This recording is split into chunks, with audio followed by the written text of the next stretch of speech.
ஈரோடு கிழக்கு தொகுதி இடைத்தேர்தல் முடிவுகளினுடைய இரண்டாவது சுற்று முடிவில் திமுகவின் வி.சி. சந்திரகுமார் 18,873 வாக்குகள் பெற்று முன்னிலையில் இருக்கிறார். 2 சுற்றுகள் தற்போது ஈரோடு கிழக்கு தொகுதி இடைத்தேர்தலில் வாக்கு எண்ணிக்கை முடிவடைந்திருக்கிறது. அந்த அடிப்படையில் 2 சுற்றுகளின் முடிவில் திமுக தொடர்ந்து முன்னிலையில் இருக்கிறது. திமுக வேட்பாளர் வி.சி. சந்திரகுமார் 18,873 வாக்குகள் பெற்று தொடர்ந்து முன்னிலையில் இருந்து கொண்டிருக்கிறார். டெல்லி சட்டமன்ற தேர்தல் முடிவுகளும் தொடர்ந்து கிடைக்கப்பெற்றுக் கொண்டிருக்கின்றன. அந்த அடிப்படையில் மொத்தமுள்ள 70 தொகுதிகளில் அனைத்து தொகுதிகளுக்குமான முதற்கட்ட முன்னணி நிலவரங்கள் கிடைக்கப்பெற்றிருக்கின்றன. அந்த அடிப்படையில் பாஜக 44 இடங்களிலும், ஆம் ஆத்மி 25 இடங்களிலும், காங்கிரஸ் ஒரு இடத்திலும் தொடர்ந்து முன்னிலையில் இருந்து கொண்டிருப்பதை நாம் பார்க்கிறோம். ராம்கி, இப்போ காங்கிரஸ் தரப்பிலிருந்தும் ஆம் ஆத்மி தரப்பிலிருந்தும் பேசினாங்க. அந்த கூட்டணிக்கான ஒரு ஏதுவான சூழல் உருவாவதற்கான காரணம் கெஜ்ரிவால் இடம் கொடுக்கல, அவர் வாய்ப்பு கொடுக்கல அப்படிங்கிற ஒரு விஷயத்தை சொன்னாங்க. ஈரோடினுடைய முன்னணி நிலவரங்கள் குறித்து உங்களுடைய கருத்து பதிவு பண்ணுங்க. முதல்ல இந்த தோல்விங்கிறது ஆம் ஆத்மியோடைய ஆட்சிக்கு கிடைத்த, ஆட்சி நிர்வாகத்துக்கு கிடைத்த தோல்வி. இன்னொன்று காங்கிரஸுடைய ஒரு ஸ்ட்ராட்டஜி கிடைத்த தோல்வி. இது ரெண்டும் தான் சேர்ந்து இவ்வளவு பெரிய ஒரு வித்தியாசத்தை கொண்டு நிறுத்தி இருக்கு. நம்ம ஈரோடினுடைய முன்னணி நிலவரங்கள் குறித்தும் சொல்லிருங்க. ஈரோடு எதிர்பார்த்தது ஆக்சுவலா, ஏன்னா திமுக கூட்டணி மிகப்பெரிய வலுவான இடத்துல இருக்குது. அவளுக்கு ஒரு அறிமுகமான வேட்பாளர், அவர்களுடைய சமூக பின்னணி, இதெல்லாம் அதுக்கு ஒரு பெரிய இயல்பாக ஒரு லீடிங் பொசிஷன் இருக்கு. அதே நேரத்தில் நாம் தமிழர் இன்னும் அடுத்த ரவுண்ட்ஸ் எல்லாம் பார்க்க தான் போறோம். ஏன்னா அவர்கள் பிரச்சாரத்தில் பேசப்பட்ட விஷயங்கள் ரொம்ப முக்கியம். அது இந்த தேர்தலோட முடியாது. அடுத்த ஒரு ஓராண்டு காலகட்டத்துக்கு பேசக்கூடிய ஒரு மிக முக்கியமான பேசுபொருளாக தான் நாம் தமிழர் இயக்கம் முன்வைத்திருக்கு. அதனால அது ஒரு லைம்லைட், பெரிய அளவில் ஒரு நாம் தமிழருக்கு பெரிய லைம்லைட் கிடைச்சிருக்கு அப்படின்னு நான் பார்க்கிறேன். இதே ஆன்டி திமுக எந்த அளவுக்கு இங்க எடுபடுது அப்படிங்கிறத நம்ம பார்க்கணும். அடுத்தடுத்த ரவுண்ட்ஸ்ல நம்ம பார்த்துடலாம். டெல்லி வாக்குகள் அப்படின்னு பார்த்தா அந்த நீங்க சொல்லக்கூடிய திமுக எதிர்ப்பு வாக்குகள் அப்படிங்கறத அறுவடை செய்தது யாருங்கிறதும் கேள்வியா இருக்கும்ல. அப்ப அதிமுக வாக்குகள், பாஜக வாக்குகள், ஆதரவு வாக்குகள் அப்படின்னு பார்த்த அந்த வாக்குகள்லாம் நீங்க சொல்றதன் அடிப்படையில் அது நாம் தமிழர் அறுவடை பண்ணிருக்கணும்ல. அந்த 2 சுற்று முடிவுல நம்ம அப்படி அறுவடை பண்ணதுக்கான எந்த அறிகுறியும் அதுல இல்ல. இல்ல, அதாவது திமுகவுக்கு எதிரான எதிர்கட்சிகள் பார்க்கும்போது அவங்களுக்குள்ள நிறைய ஒரு பெரிய டிஃபரன்ஸ் நிறைய இருக்குது. அவங்கலாம் ஒன்று சேர்வதற்கான அதெல்லாம் இருந்ததுன்னா நாடாளுமன்றத்தில் இப்படி நடந்திருக்கும். அது ஒரு மிகப்பெரிய தனித்தீவுகளாக இருக்காங்க. அவங்களாம் ஒருங்கிணைத்து ஒரு ஓட்டு உருவாகிறதுங்களா ரொம்ப சிக்கலான விஷயம். நான் இந்த ஓட்டுங்கிறது நீங்க ஜஸ்ட் அப்படியே திமுக எதிரான ஓட்டு அப்படியே கன்சல்ட் பண்ணிலாம் பார்க்காதீங்க. இது நாம் தமிழருக்கு கிடைத்த வாக்குகள் தான். இயல்பாக அவர்களுக்கு கிடைத்த வாக்குகள், அவர்கள் தேர்தல் பிரச்சாரத்தில் பேசப்பட்ட விஷயங்களுக்கு ஆதரித்து சரி இவங்க சொல்றதுலயும் நியாயம் இருக்குன்னு அந்த மனசுல ஒரு சாமானியப்பட்ட வாக்கா தான் நான் பாக்குறேன். ஃபைனல் கவுண்ட் வச்சு நம்ம நிச்சயமா பேசதான் போறோம். இதுல டெல்லியை பொறுத்த வரைக்கும் இல்ல, இப்ப நம்ம ஈரோடு பேசி முடிச்சல நீங்க சொன்னதுனால அவர்கள் பரப்புரை, அவங்க பேசின பிரதான விஷயங்கள் வாக்குகளாக மாறும் அப்படின்னா ரொம்ப பிரடாமினன்ட்டா நாம் தமிழர் மேற்கொண்ட பரப்புரை அப்படிங்கிறது பெரியார் எதிர்ப்பு பரப்புரையை தான் அவங்க ஈவன் பொதுத்தளத்தில் இருந்த அந்த பரப்புரையை தான் ஈரோடு கேம்பெயினுக்குமான ஒரு பிரதான கீர் இதுவா பயன்படுத்தினாங்க.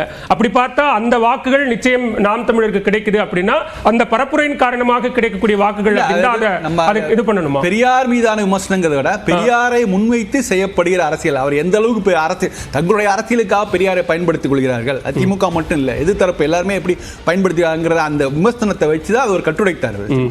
அதனால அதுக்கு அதை ஒட்டுமொத்தமா ஆதரிவு வருவாங்கன்னா பெரியார கையில் எடுத்தாலே ஒரு பெரிய சிக்கல் வரும். அந்த துணிச்சல தைரியத்தை எடுத்தார்ல, அது ஒரு மிகப்பெரிய அளவுல ஒரு பிரச்சாரத்தில் ஒரு பெரிய பாதிப்பை ஏற்படுத்தியது.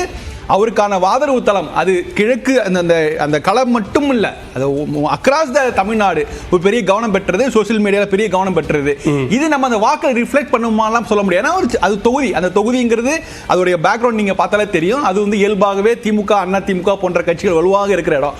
அங்க இருக்கிற ஒரு டிபிக்கல் ட்ரெடிஷனல் வாக்காளர் சீமான் பக்கம் திரும்பி வருவாங்களா அப்படிங்கிற நிறைய கேள்விக்குறிகளா இருக்குது. ரெண்டாவது, தொடர்ந்து ஒரு 3 முறை தேர்தலை சந்திக்கிற தொகுதி அது. இயல்பாகவே மக்கள் மனதில் ஒரு அலுப்பு, ஒரு இதெல்லாம் இருக்கிறது, வாய்ப்பெல்லாம் இருக்குது. இது தேர்தலில் இன்னும் ஒரு ஆண்டுகள்ல வரப்போகுது.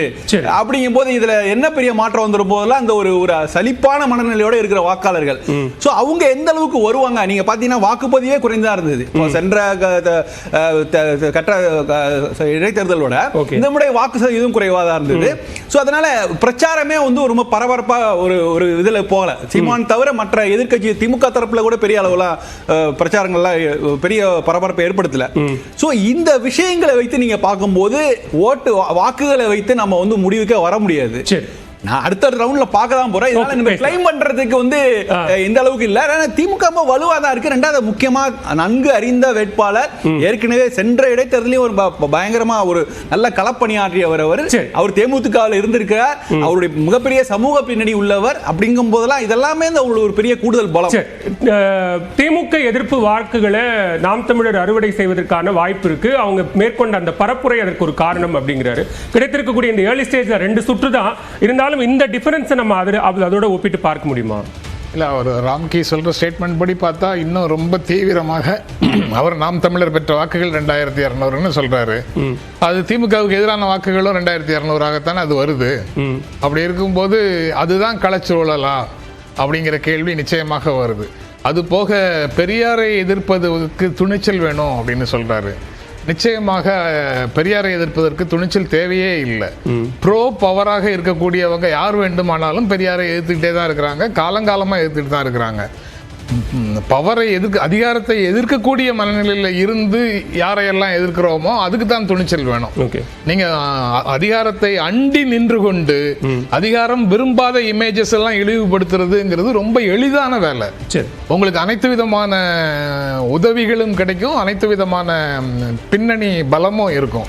அப்படி ஒரு சூழல்ல வெளியில வந்து அதிகாரத்துக்கு பிடிக்காத ஒரு இமேஜை உடைக்கிறதுக்கு முயற்சி செய்வது அப்படிங்கிறது அதிகாரத்தால் வரவேற்கப்படும். அதனால அதுக்கு துணிச்சலே தேவையில்லை.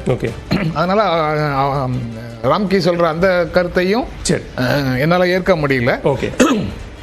அது போக பரபரப்பாக இருந்தது, ரொம்ப வலிமையான பிரச்சாரம் நடந்தது அப்படின்னு சொல்றாருல. மக்கள் எல்லா பரபரப்பையும் வேடிக்கை தான் பார்க்கிறார்கள், ஆதரவு அளிக்கவில்லை அப்படிங்கிறது மீண்டும் அவங்களுக்கு கிடைச்சிருக்கக்கூடிய வாக்குகள்ல இருந்து தெரியுது.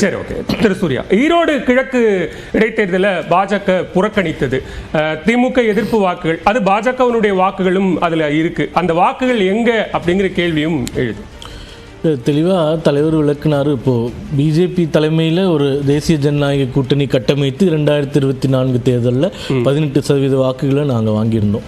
இப்போ இதை ஏன் புறக்கணிக்கிறோன்ற காரணத்துக்கு அதிகார துஷ்பிரயோகம்னு பதில் சொல்லியிருக்கோம். நீங்கள் வந்து இந்திய தேர்தல் ஆணையம் இந்த தேர்தல் நடத்தினாலும் ஒரு குறைந்தபட்ச கட்டுப்பாடுகள் தான் பண்ண முடியும். இப்போ ஒரு இடைத்தேர்தலுக்கு ஒரு 15 அமைச்சர்கள், 20 அமைச்சர்கள், 100 எம்எல்ஏக்கள், ஒரு எம்எல்ஏக்கும் 2 பூத்து 3 பூத்துன்னு கொடுக்கும்போது அங்கே நடக்கக்கூடிய அதிகார துஷ்பிரயோகமோ பண விநியோகமோ இதெல்லாம் தடுப்பதற்கான எந்த சாத்தியக்கூறுகளுமே இல்லை அப்படின்றது இதற்கு முன்பும் வேலூர் பாராளுமன்ற இடைத்தேர்தல் நிறுத்தி வைக்கப்பட்டதாகட்டும், இல்லை ஏற்கனவே 2 சட்டமன்ற தொகுதிக்கு தமிழகத்தில் சட்டமன்ற தேர்தல் அப்பவே 2 தொகுதி நிறுத்தி வைக்கப்பட்டதாகட்டும், இது இந்தியாவே காணாத உதாரணங்கள். அப்போ ஒரு வடமாநிலத்தவனுடைய மனு ஏற்கப்பட்டது அப்படிங்கிற காரணத்திற்காக